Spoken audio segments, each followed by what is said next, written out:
Pernah gak sih kalian pas mau ngerjain tugas, tiba-tiba mati listrik, terus jadinya bad mood, terus tugasnya gak jadi dikerjain? Kayaknya kita semua bisa sepakat ya, kalau listrik saat ini itu menjadi bagian penting dari hidup kita. Semua hal saat ini perlu listrik, dan kebutuhannya itu nyata. Karena rata-rata orang di Indonesia itu mengonsumsi listrik sebesar 1.285 kWh jam listrik per tahun, dan tiap tahunnya itu selalu meningkat. Karena kebutuhan sebesar itu, Indonesia saat ini mulai beralih ke energi hijau terbarukan. Dan salah satu yang paling diandalkan adalah panas bumi atau geothermal. Hal tersebut itu bukan tanpa alasan. Indonesia sendiri mempunyai potensi panas bumi terbesar nomor 2 di dunia. Jadi, terdapat sekitar 40% cadangan global di bawah kaki kita yang tersebar di sepanjang jalur cincin api Pasifik. Energi panas bumi ini disebut-sebut sebagai energi hijau masa depan karena bisa menghasilkan listrik selama 24 jam tanpa bergantung pada cuaca. Tapi, di balik energi listrik yang kita nikmati, ada pertanyaan yang jarang terpikirkan. Jika energi panas bumi ini benar-benar energi hijau, kenapa sih di beberapa daerah energi ini justru menjadi sumber ketakutan bagi masyarakat yang tinggal paling dekat dengannya? Kita ambil contoh di PLTP atau Pembangkit Listrik Tenaga Panas Bumi Sorik Merapi di Mandailing, Natal, Sumatera Utara.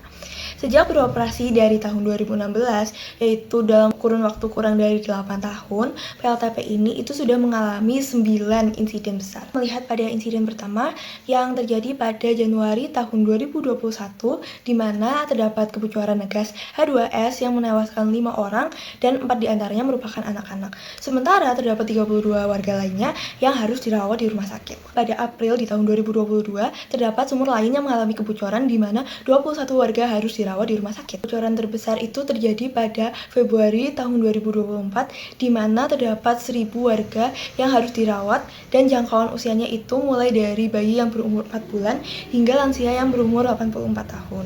Kebocoran ini itu hanya berjarak 317 meter dari permukiman terdekat yang dihuni kurang lebih sekitar 2.000 jiwa. Yang mengelola sumur ini adalah PT SMGP yang saat ini sahamnya itu sudah dimiliki 100% oleh perusahaan Cina. Sangat disayangkan bahwa risiko yang ada itu ditanggung oleh warga lokal, sementara keuntungan itu dinikmati oleh pihak-pihak di luar sana yang tidak berada pada lokasi terdampak. Nah, kasus PLTP Sorik Merapi ini merupakan contoh nyata bahwa terdapat gap atau konflik pada implementasi transisi energi terbarukan berupa geothermal. Secara garis besar, topik ini diangkat dan dibahas pada debat mata kuliah Teori Sosial dan Pembangunan, di mana dalam debat, kelompok pro berpendapat bahwa Indonesia memerlukan proyek energi terbarukan dalam skala besar untuk memenuhi kebutuhan listrik yang terus meningkat. Mereka melihat bahwa geothermal ini menjadi salah satu solusi dari masalah iklim, di mana geothermal ini mampu menghasilkan listrik melalui energi yang lebih bersih. Di sisi lain, kelompok kontra melihat bahwa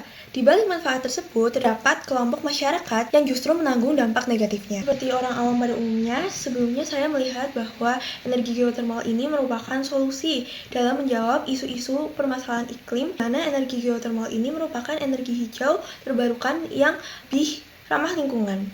Namun, diketahui bahwa meskipun energi geothermal ini merupakan solusi, tetap berpotensi untuk menimbulkan dampak atau masalah baru. Secara garis besar, saya mendukung transisi energi menuju energi terbarukan, namun perlu digarisbawahi bahwa terdapat aspek-aspek lain yang perlu dikaji sebelum implementasi dari transisi energi ini, yaitu adanya masyarakat yang perlu diperhatikan keselamatannya pada proses penerapan transisi energi terbarukan ini. Sebagai calon perencana, saya melihat bahwa masalah ini mempunyai dua kondisi yang berbeda, sehingga solusinya dapat dikaji dari dua sisi yang dibedakan juga. Ada kondisi pertama, di mana proyek-proyek baru akan dibuka, diperlukan penetapan zona penyangga khusus yang masuk dalam RDTR, yang merupakan rencana detail tata ruang dari kawasan pembangkit listrik tersebut, sehingga jarak minimum itu sudah ditentukan sebelum pembangunan berlangsung. Jarak minimum dari titik pengeboran ke permukiman ini bisa ditentukan lewat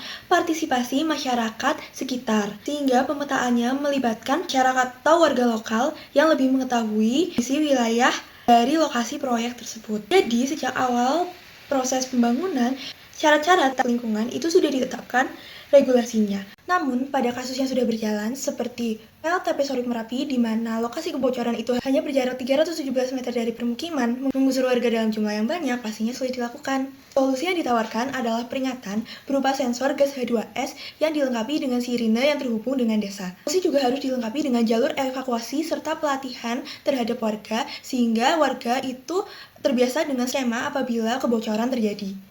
Selain itu, jika relokasi memang diperlukan, kompensasi yang ditawarkan kepada warga itu harus sesuai dengan kerugian real yang dialami, bukan hanya perhitungan rata-rata yang dilakukan oleh pemerintah. Kompensasi yang tidak sebanding ini bukannya menyelesaikan masalah, tapi justru berpotensi untuk menimbulkan masalah baru.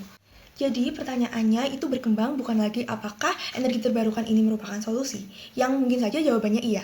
Namun lebih dari itu, kita harus mulai bertanya, apakah bisa kita mewujudkan solusi tanpa mengorbankan kehidupan masyarakat yang paling dekat dengannya? Percaya jawabannya bisa apabila implementasi dari pembangunan energi berkelanjutan ini itu direncanakan dengan baik dan peraturan tata ruangnya tetap berpihak pada masyarakat.